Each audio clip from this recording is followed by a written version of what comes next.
granniopteryx, granniopteryx. She knows the truth, she's linking every link.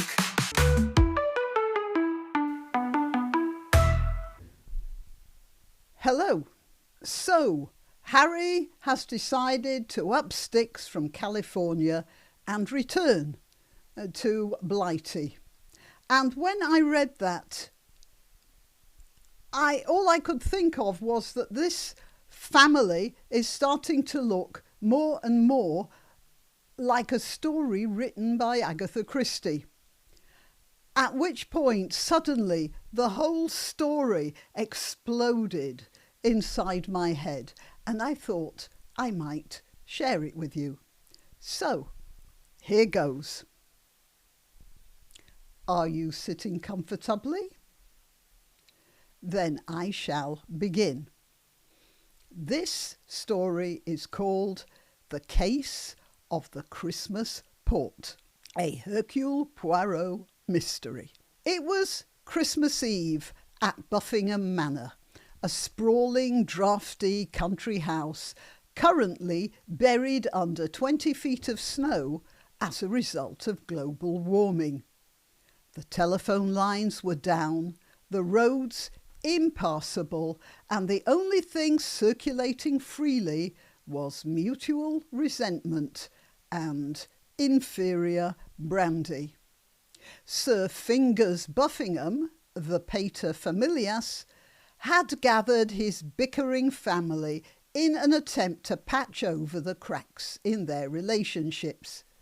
Years earlier, after the death of his first wife, he married Lady Violet, a former show jumper with a past that Jilly Cooper decided not to write about because it was too naughty even for her.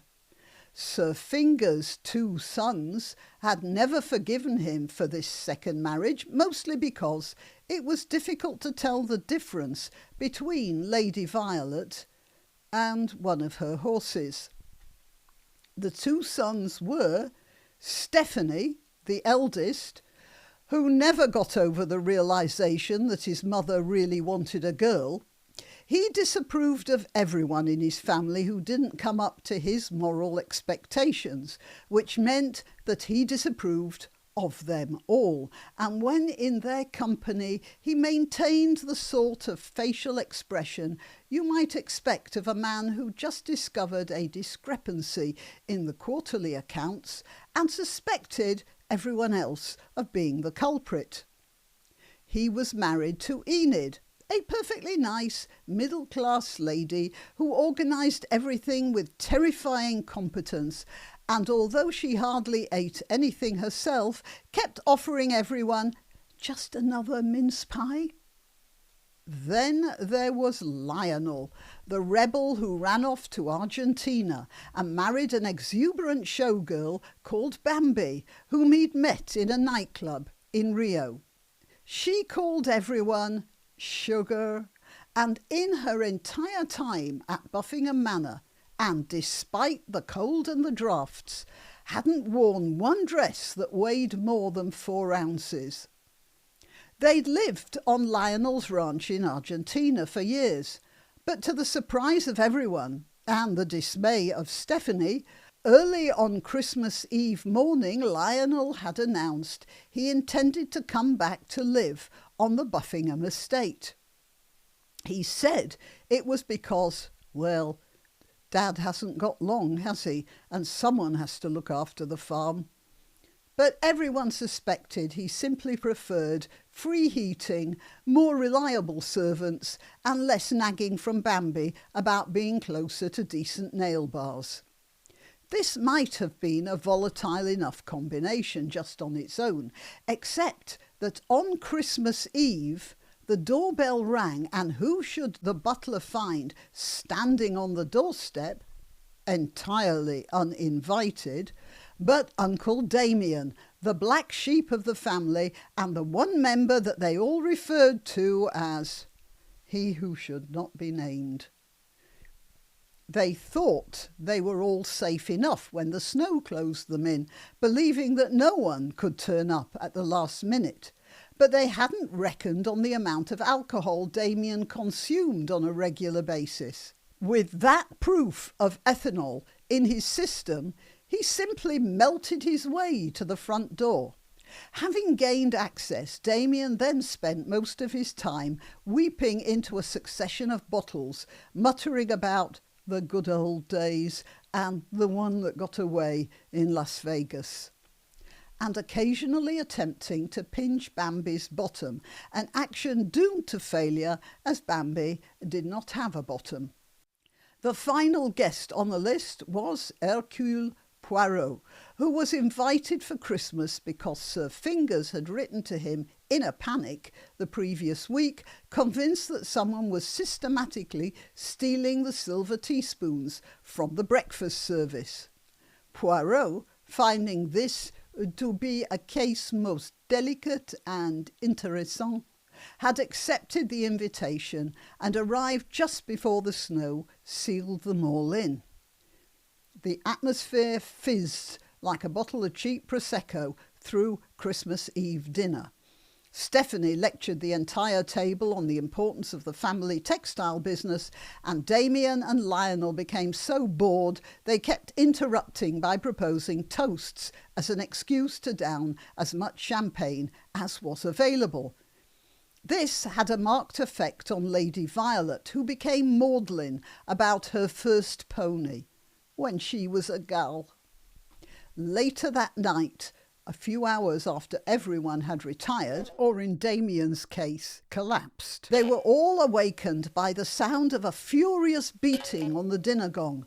The butler had discovered Uncle Damien in the library, slumped in the wing-back chair, a half-empty glass of the legendary 1878 Buffingham port still in his hand, and the startled expression of someone who had 5 of Enid's mince pies stuffed into his mouth, while a famous portrait of his late lamented mamma was firmly embedded in his skull.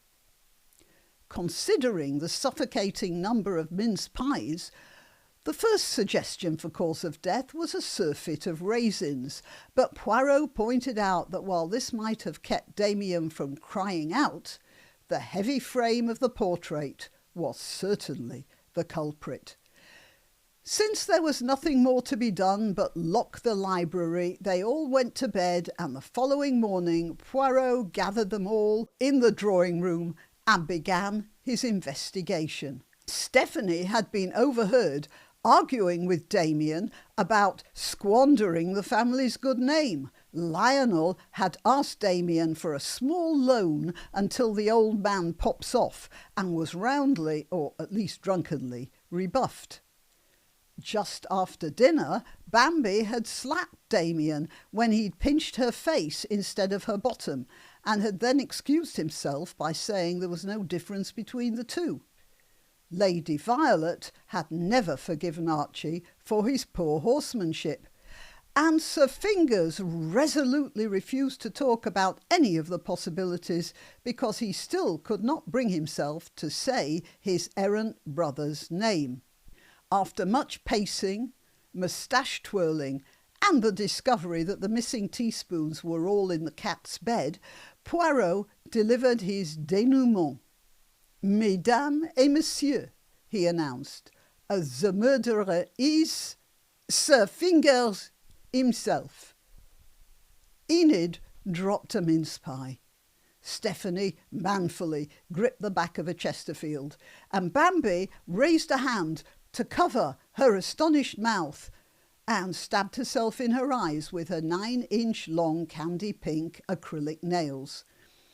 In the ensuing silence, Sir Fingers, looking more irritated than remorseful, admitted that Poirot was absolutely correct. For 50 years, Sir Fingers had been saving the last bottle of the 1878 Buffingham port for the traditional Christmas Day toast, while he delivered a short speech about duty, legacy, and the proper way to fold a napkin. However, Uncle Damien, in a drunken nocturnal raid on the cellar, had found the bottle, retired to the library, where he had taken Mamma's portrait off the wall, propped it up against the desk, and had drunk her health with half of it while eating almost all of the remaining mince pies. He was about to finish the rest of the port when Sir Fingers happened to enter the library to search for a book on how one could disinherit a brother. And incensed beyond human endurance, he had grabbed Mamma's portrait and smashed it down on Damien's head, after which he returned to bed feeling that justice, of a sort, had been served. He was going to drink the last of the 1878, Sir Fingers fulminated, outraged, without even using the proper glasses. Some things, Poirot, one simply cannot accept. Poirot regarded him with profound Belgian insouciance. Sir Fingers, he said, I agree that such disrespect for the sanctity of the 1878 was indeed a crime most serious. Poirot requested a cup of tisane and began composing his report to the police. En fin de compte, he decided, and considering the avoirdupois of that portrait, there is no other conclusion to be reached than that Archie's death was due to an heart attack. The end. Well, what do you think? Till next time. You can help my channel by subscribing and clicking the notification bell. That's quite important. And by sharing if you're so inclined. Links to my other channels and to donation methods are in the description. But the best way you can help is simply by clicking like and notify. Thank you.